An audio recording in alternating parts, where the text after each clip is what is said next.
the opportunity to be the first person that will tell them about the facts of life. But that's why God brought them into your home. That's why God gave them to you. They are your assignment. They're not just a byproduct of two people coming together. It's serious job. It's serious job. And like everything that God does, He always equips us for the task at hand. If only we will look to Him. If only we'll begin to view parenting and see parenting as a gift and an assignment from God. Rather than, these children are here now, is the next phase of life, you get married and you have children. But we never think deeply about our responsibilities to our children. And I'm hoping that today God is going to wake that up in our lives.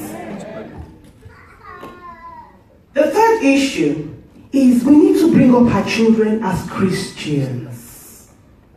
Did we hear what I said? We need to bring up our children as Christians, not as Nigerians, not as British, as Christians. When we gave our lives to Christ, do you know we changed citizenship? I don't know about you, but I'm a citizen of heaven first. My time here on earth is as an assignment. God has an assignment and a plan for me to fulfill here on earth. That's why I'm still here. Our children are supposed to be brought up as Christians.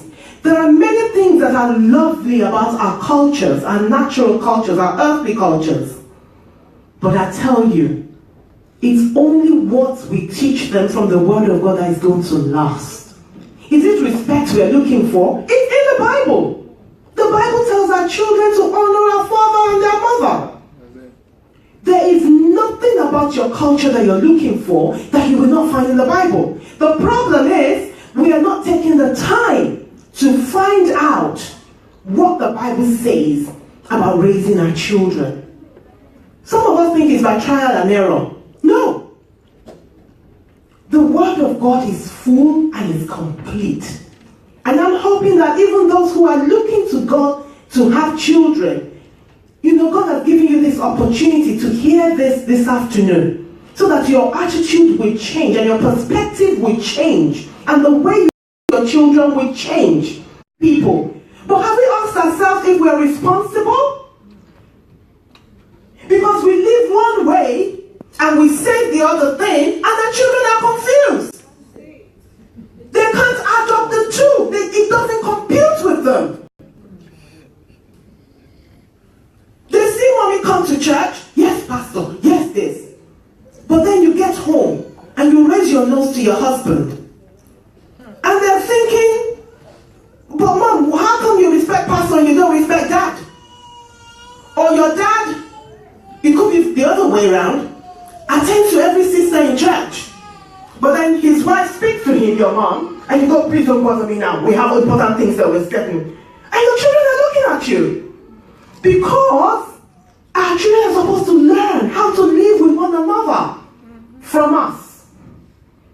They see you bickering all the time. It's like there can never be happiness in marriage. That's what we're saying to them. And then they finish university and we're saying, so when are you going to get married? And they're going like, with the example that you gave me, you better forget it. It's not going to happen. Because I've seen enough to put me off. I work a lot with young people, and I know that the perspective out there about marriage, if some of us hear it, it will be shocking to us. Some of our children are not expecting to stay long in marriage. Let me just let you know. They just see it as two people coming together because they burn. They want to make it legal. But as far as commitment is concerned, zero. These are the children that we brought to Sunday school. They're not children who don't know God. The ones that came to Sunday school. Yeah? We brought them every Sunday to Sunday school. But because of the confusion and the chaos that is at home, they can't marry the two. And so they're not interested in marriage.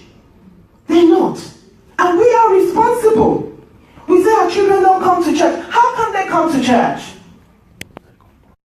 And trust that the Lord will help us to make amends. Now I want to share vital lessons that our children should learn from us, their parents, which will equip them for life. I've already touched about it. I've got 4 R's here, and I'll be going through them one by one. The first R is righteous lifestyle, which follows closely to what I've just said about the way we bring up our children, the way we live out our Christian life. I remember my son lost his bag in school. And then when he came home, he was really upset. And Dad said, okay, so let's pray about it. You know? And that's our usual, that's our normal response. And what are we doing? Our children have gotten to the level where they know that if anything goes wrong, the first thing we do is pray. It's not, okay, I'll buy you another one. It's not, okay, what happened, or blah, blah, blah. Even when they're ill, the first thing we do, pray for them. Why do we do that? Because we want them to know that the only source is God. There's so many things going on through WhatsApp now about conservatives wanting to bomb up NHS and whatever. But you know, the first thing that came to my mind when I actually saw that was, thank you, Lord, that I know Jesus as my healer. How many of us know Jesus as our healer? Amen. You know? We may confess it, we may sing it, but do we actually live it? Or we have a headache and the first thing we're thinking of, oh, I need to make an appointment with my GP. Sometimes it's also a very good excuse not to go to work. Huh? You know, you want to take sick off. And so you allow your body to rest into the sickness because you're, I think I need time to rest. I've been tempted that way, but I said to myself, no, I need to know Jesus as my healer in my body. So I go to work anyway. Okay? Sometimes we take sick off when we're not sick. And then when the sickness comes, we wonder why. But we did that to ourselves. We did that to ourselves. And our children are looking at us. And so we prayed about his bag that dog lost. And miraculously, he found the bag. It also happened with his coat. And we found the coat. How many of you know that they're beginning to realize that actually prayer works? Nothing. That's what we're teaching our children. That prayer works. And so, the more we pray and they see answers, the more eager they are to pray the next time. So next time you tell them, let's pray, they're very eager because they're so used to seeing the miracles of God in their parents' lives. And they want to be a part of it. So it's no longer the Bible says or a story, it's real life. And they want to touch it. That's why 1 John 1 says, the word of God that we have handled. How much of the word of God that have you handled that you can pass on to your children? Remember, the purpose of us being parents is so that we will raise godly seed. The second R is relationships, and I've touched on that as well briefly. Remember I said sociology says that the family is the smallest unit in the society. That's why some children will misbehave. They'll say, oh, charity begins at home. Maybe she wasn't brought up or he wasn't brought up properly. What about us? How much are we teaching our children about relationship? Do they see mommy and daddy have a quarrel or a row and they make it up? Do you know what you're teaching them there? Conflict resolution. You're letting them know that we can disagree, but we can also make up. And then they're happy. My children, they've seen their father and I have a little bit of whatever, and then they see us come out and, we're lovey, and I tell them, I say, yeah, we all disagree. I said, that's why when you and your brother disagree, you need to make up. I said, that's why God has placed you in this family, so you understand the facts of life. You're not going to be in agreement with everybody. But God has brought you within the confines of a home, so you learn how to live with one another. And when they learn endurance from you, when they learn patience, when they learn perseverance, they go outside, they are friendly people. People are always telling us, even our neighbors, stopped us one day and said, oh, I have to tell you, your boys are brilliant. Oh, they did this, they helped me with this, they do that. Why? Because we have instilled it in them.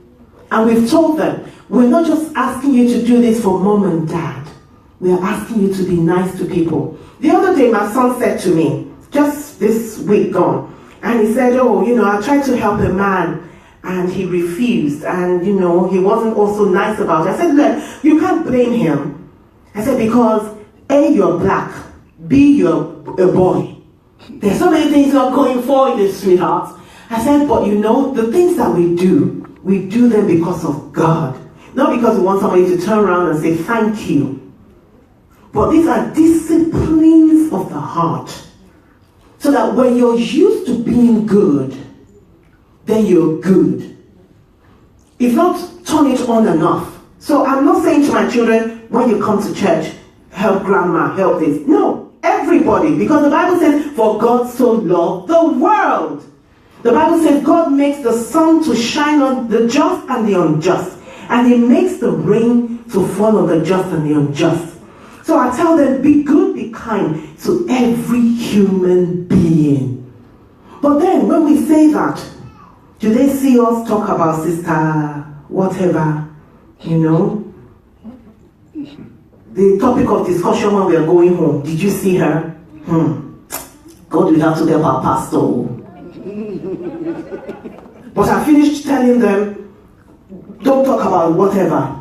But then we are committing that same sin. My son has picked me up before. He said, oh mom, you were talking about. So I quickly told him, this is what we were talking about. We were not gossiping, please. And I'm not saying that everybody will please you. But let's choose our words where our children are. I know sometimes people step on your toes and you really want to unburden your heart. But you can do that, behind closed doors. Not because you're being hypocritical, but because your children don't know all the facts. Okay? It's not being hypocritical. It's because your children don't know all the facts. And some of the information they may be able to tap or receive will be the one that they will misunderstand. So let's be careful. It's not just lecturing our children. It's living it out. So our children learn about relationship. They learn that sometimes it's not very comfortable. Sleeping beside the same man or the same woman year on, year out. How many of you agree with someone if you wake up and you think, what am I doing here? You know what I mean? But we put the flesh down and we remember the commitments we have made. Some of the advice I give single people when I'm talking to singles is I always tell them, I would advise you not to live alone. You know why? Because when you live with someone, you can't just pack your bag and baggage. But if you're on your own, you shut your door and think, well, I can't be bothered. But when you're living under the same roof with people or with someone, then you know that you have to make room. That's what happened to me. I love being on my own. But I ended up having a roommate or a flatmate. And it was a training ground for me. When I fell out with my friend, this was a friend that I couldn't wait for us to share together. Can you imagine? And that's how we are. Honeymoon period. In fact, sometimes my husband will remind me and say, boring. And you told me you're going to cut my nails, you're going to do this, you're going to do, what are those things? Darling, please. Let's move on very quickly. But what am I trying to say? When you're so used to being on your own, and you don't think of other people, then when you're in a marriage situation, it will be very difficult for you to know how to cope with other people. One of the things that God taught me living with a flatmate was I began to discover that she was very good at some things that I was not good at. And I was very good at some things that she wasn't good at. And God taught me to draw on her strength and to use my strength to, make up for the areas that she lacked. So, you can imagine, in fact, it was marriage made in heaven. The reason being, she loves to cook. I love to tidy up. Equation has balance, isn't it? So she makes a mess in the kitchen, I clean it up. But I enjoy the food. Amen? And that's what relationship, that's how we can teach our children about relationship. They see that daddy comes to the kitchen sometimes. I'm the only girl in the house. I enjoy it so much. They wait on me and I'm just enjoying myself being a princess in the house. And that's what we're teaching our children. Endurance, forbearance. They see it in action.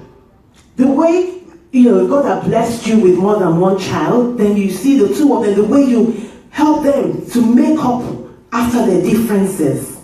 That's how we're teaching our children about relationship. The third one is responsibility. Some of us, in fact, I really thank God for my husband because he started our children early with housework. We complain, it's a small house. They're disturbing me. Like me, I love my space. So I said to my husband, when he said, these children should be washing the place by now, I'm like, but darling, me, I love my space. But he, put his foot down and thank God because I'm enjoying it now.